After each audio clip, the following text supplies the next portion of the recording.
Okay, you guys, welcome back to another episode of Presley's Pod. And let me just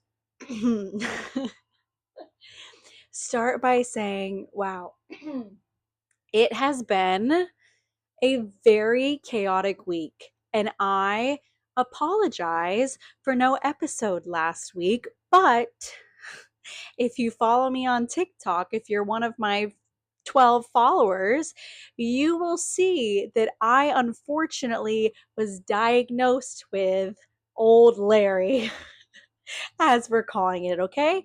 Last week, I felt ill all week. And you know what I did? I pushed through because that's what we do, okay? I said, nope, we are fighting this and we are pushing through. Friday morning, I woke up, couldn't speak. Couldn't speak. And I said, oh, this might be an issue. And then I said, wait, this feels very familiar to something that I had years ago. I remember I was at a berries class and same thing. I had just been sick.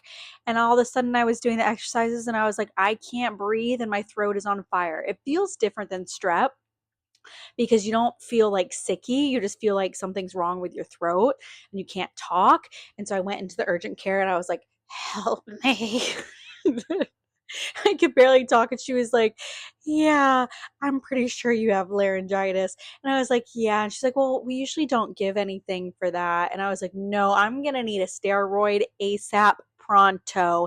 So she was like, okay, take your steroids and really make sure you're on vocal rest for the weekend. So here's the thing, I'm day 4 out of 5 of the steroids, and I'm feeling better. Like my energy is back, but my voice is still just like blah. So I'm so sorry if I sound like an old man, but hopefully next week we can get this show back on the road. Okay, girls got a yap. That really put a damper on my week. I couldn't say anything. So I have no, and also I have notes, but it's like 2 sentences. So I'm very curious to see what this episode turns into. I'm feeling chaotic, I'm feeling kooky, but we're here for it. I'm just happy to be back. So I don't have any men updates. You guys know me. I think I'm just kind of doing me for now, and I'm okay with that. But I did forget about someone that I had given my number to. I forgot about someone. So, my friends and I went to Naples. We all know this. The last night, the three of us were chit chatting away at a bar. A group of guys and a girl comes over. They had just finished a work event. We were all hanging out, getting to know each other. And it felt like one of those like meetups where you're just hanging out with another group. Like I had been with these girls for the whole trip. I'm never going to get tired of them ever. And they had been with their friends for the whole day doing their work event. So it felt like let's just mix up the social energy, whatever. And I truly had the best time because it was nice that no one was trying to be like, get someone's number, yada, yada. We were all just like hanging out and having fun and we parted our ways. So, I do remember giving the one that I was kind of talking to a little bit more my number. I mean, he knew that we were leaving the next day and that I live in New York and I have no interest in doing long distance. So, whatever. A week ago, I get a text from a number, and you know how your phone says maybe blank? I was like, who the heck is I was like, who is this person? I open it and it says, hey, Presley, you told me not to blow up your phone, and I told you that I don't have time for that. And I was like, oh, I don't remember saying that, but very true. Thank you for respecting me. Okay.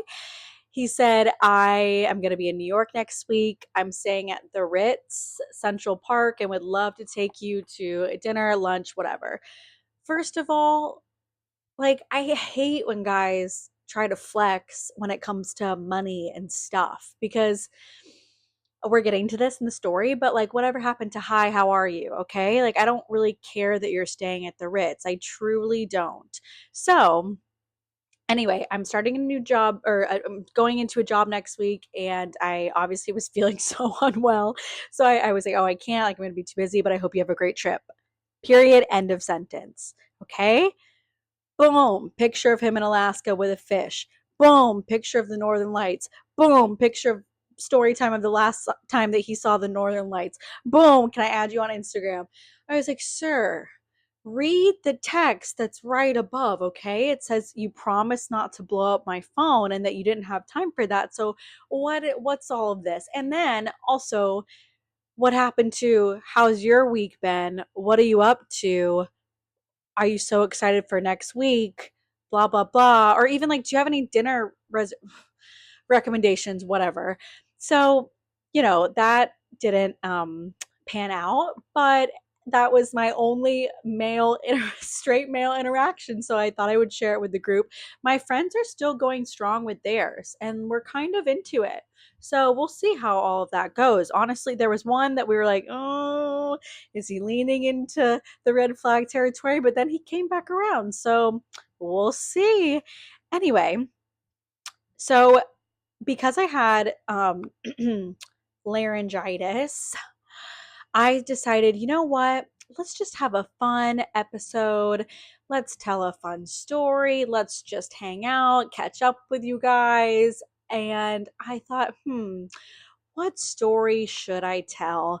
And one story always comes to mind when I just think about how much I love living in New York City. And this story does involve my good friend Addie. You all know her. We love her. We've seen her on the TikTok. She's the one that whips you into shape and Soul Cycle. We love.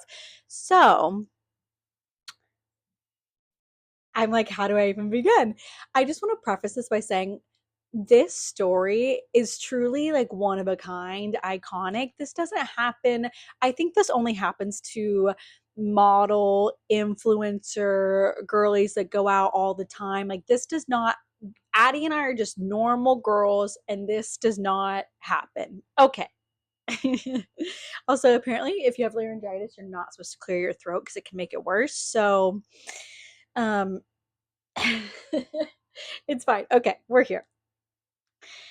So, I don't even need notes for this. We know the story.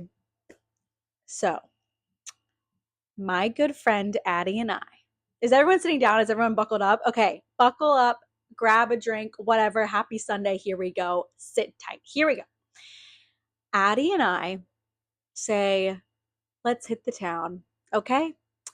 And both of us, let's say, I can't remember what day it was, but let's say this is happening on a Saturday. No, I know exactly what day it was. It was happening on a Friday. We planned to get drinks, just the girls.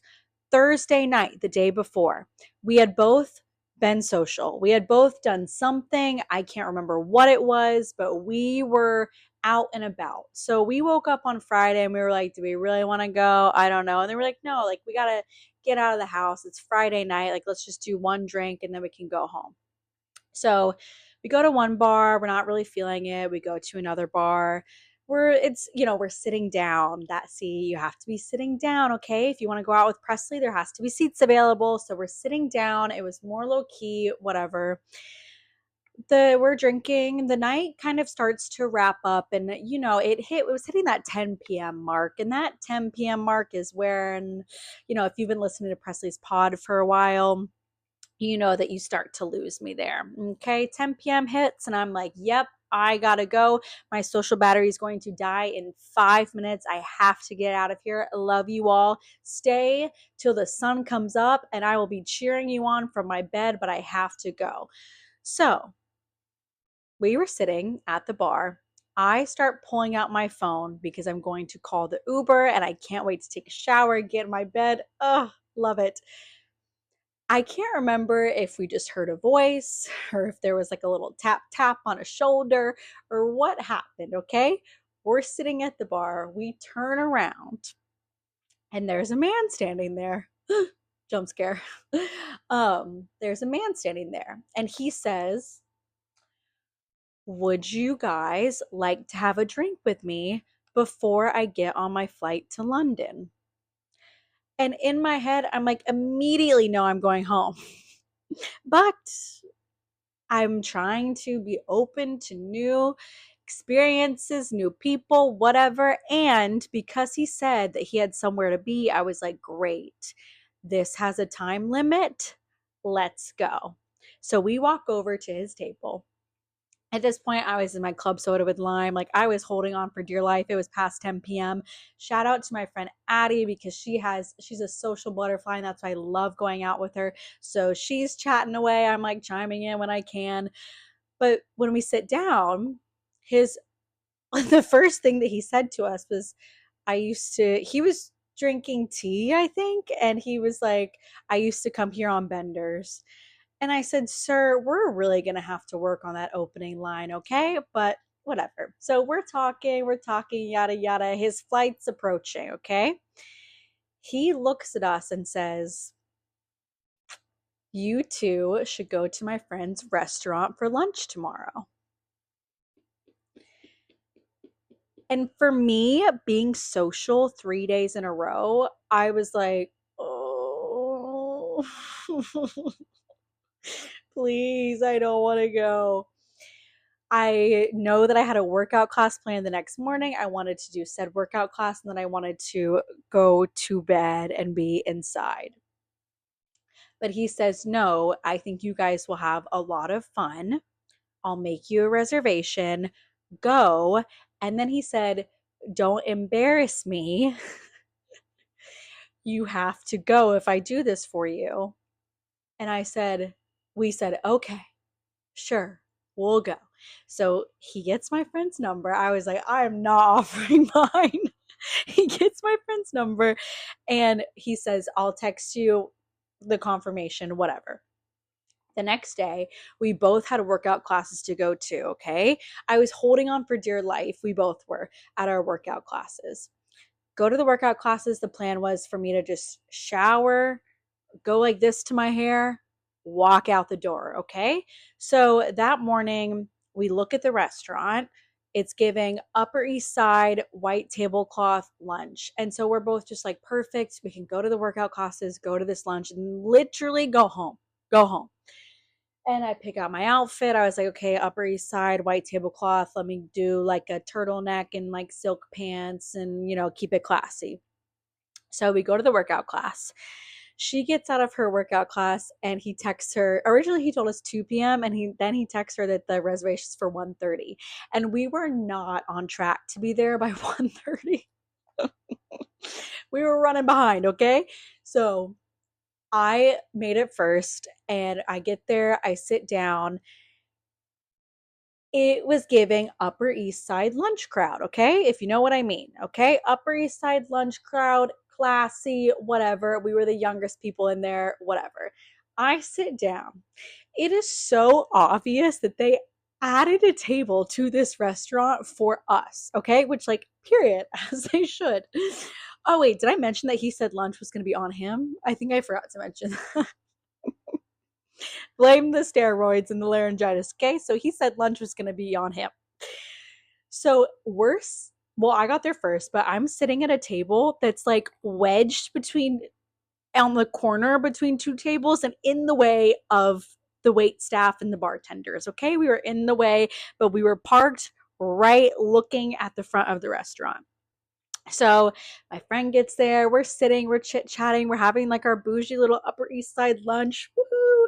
We order, I don't know, I think I got like a Caesar salad. Oh no, I do know that I got a chicken salad, okay? We order apps, I got a chicken salad, whatever. We're vibing. We're like, this is great. This is so fun. Like, I'm glad that we did this, but I also am so excited to go home. And when I say that I looked at this place, I did a quick Google search. I saw Upper East Side white tablecloth and I exited out and I picked my outfit, okay? So our entrees come, and all of a sudden, a lot of people our age start walking in, and they are dressed to the nines. Everyone looks hot, like they look like they're about to go to a club. And we were like, what's going on? Like, this is very opposite of the crowd that was there when we walked in, okay? All of a sudden, things start happening behind the bar. And I'm like, what's going on over there?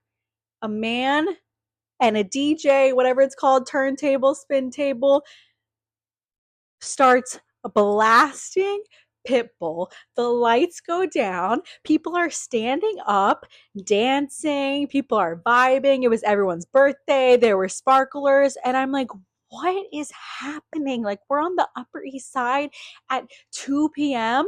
and it was still light outside, but it was dark in here. And by this point, my salad didn't have dressing. For some reason, they forgot it. And so I asked for more dressing and it never came. So I was like, okay, I'm just going to eat the chicken and vegetables because I need something in my stomach. And so just picture this: light outside, windows, Upper East Side, white tablecloth, DJ, club, us dancing. We were still seated, but there, if a song came on that was good, people were getting up and they were dancing. And then just a chicken and vegetables in a bowl on a plate in the middle of the table. Okay. So it was, oh my God, my voice. It was fun. Like, we were vibing in our turtlenecks. Okay.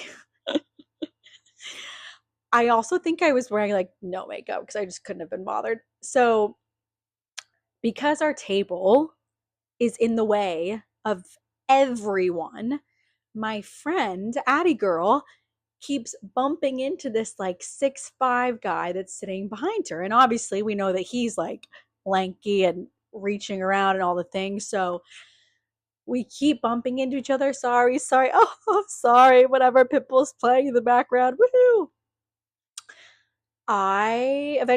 We turn.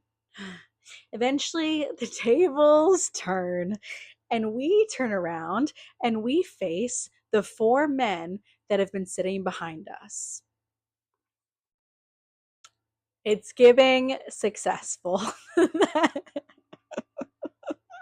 That's what I'm going to say. But we start talking, we're vibing, we're switching around the tables, everyone's getting up, whatever. We're dancing. The lights come on at this place at 5 p.m. And I was like, this is my new home. I want to be at a club that goes from 2 p.m. to 5 p.m. and then we all go home, okay? It was winter, so it was dark outside by now. The lights come on. We had to figure out, like, it was on this guy's tab that paid for our lunch. And then we had to like call him and figure out how that was going to happen. And so we like hung out for a little bit. I think it was like 6 of us. And we like got the tab settled, whatever. We find out that they have a table at this place every Saturday. So we were like in good hands. They trusted us, whatever. So Mr. Man pays for our lunch. And the guys say, oh, do you guys want to come with us somewhere else? Like, it's 5 p.m. And I was like, honestly, I was riding high because that's my peak. 5 p.m. is my peak. Okay. So we all get an Uber and he's like, oh, let's go to this. I don't really know how he worded it because I realized when we got there that, well, we walked into a restaurant and then we went to, what's the word? Nondescript. Um, we went through a door that is not open to the public. Let's just say that. So we walk into the restaurant. We don't go with the normal people. Oh, no, no, no, no, no. Us and our little turtlenecks and our silk pants. And these guys, we go up the private entrance, okay? We go to the private entrance of a private members club. And again, I've been to 2 in my day, and I know that that's where I belong. And so I'm just really waiting for that cash dollar to come in so I can buy a membership, okay? But also, here's the thing: if you're spending that much money to join a members club, they should at least be like all inclusive, or at least like on Thursdays or something, because I'm like, oh, you pay for that and then you also have to pay for the whatever. So we're in this members club. Everyone that's walking into the club is coming up to the table. They're saying hi to these guys, whatever, yada yada. We end the night. It's like 7 p.m. and I was like, perfect. I get to go home, take a shower. We all part our separate ways. There was like a brief moment where something could have happened, but with me and one of them, but it was one of those things where it's like you're texting and then you feel like, why are we doing this? Why are we trying to make it happen? I feel like it's not going to happen. I started a job right after that, and at the time it was just not working, whatever. So we go home and I start doing a little Google search. So I'm like, who like were those people that we were with? And I keep saying our outfits because we were not dressed like the people around us. Like, it was actually comical. We looked like we just came from work on a Saturday. So I do like I have a first name and I have a job title, and I Google it. They were popping up immediately. Interviews, articles, boom, boom, boom. And I was like, wow, we were truly in the presence of greatness. And we didn't do anything. Like, and I think the moral of this story is, one, it was so fun. Like, that is so New York right there. And I think about that story a lot when I like want to push myself to say yes to something, or like, do I really want to do that? Do I really want to go out tonight? It's like, no, just go, because you never know what could happen. And I do believe the theory of, when you're trying to meet somebody and you're dressed up and you look perfect and everything has to look perfect and yada yada, like, those are the nights that you don't meet anyone, okay? But the nights that you, or the days that you take your fitness class, you go like this to your hair, you put on a little lip gloss, you cover yourself from neck to toes, and you go out, that's when the guys come flocking, okay? I think it was our energy. I think it was that we were just there to vibe and have fun, and somehow the magical doors just opened for us, okay? So, that is my New York City iconic story. I have like a few of those, but that, not really. Like, that is the one. And I think for people that don't go out, like, that is truly iconic that that happened to Addie and I. And I wish all of those men well. The guy from the first bar that got us the reservation, I think he was texting her for like 3 months straight, just sending random text messages. I saw like happy Easter memes. I saw a lot of things. So unfortunately, he did not get the hint, but we profusely thanked him for lunch and we left a good tip on our own dime. Yeah, we did leave a tip on our dime. Yes, because we're good people, period. Okay, so I can already tell that my voice is going to go again. Yay. Old laryngitis got me. But I hope that you all enjoyed that story time. And I hope that this makes you think like, oh, okay, so maybe the next time I go out, I just think about the energy that I'm bringing versus like the looks and the performance that I'm putting out there. So I hope that everyone has a great week. I love you all so much. And hopefully this voice will be back up and running by next Sunday. Have a great week. Bye.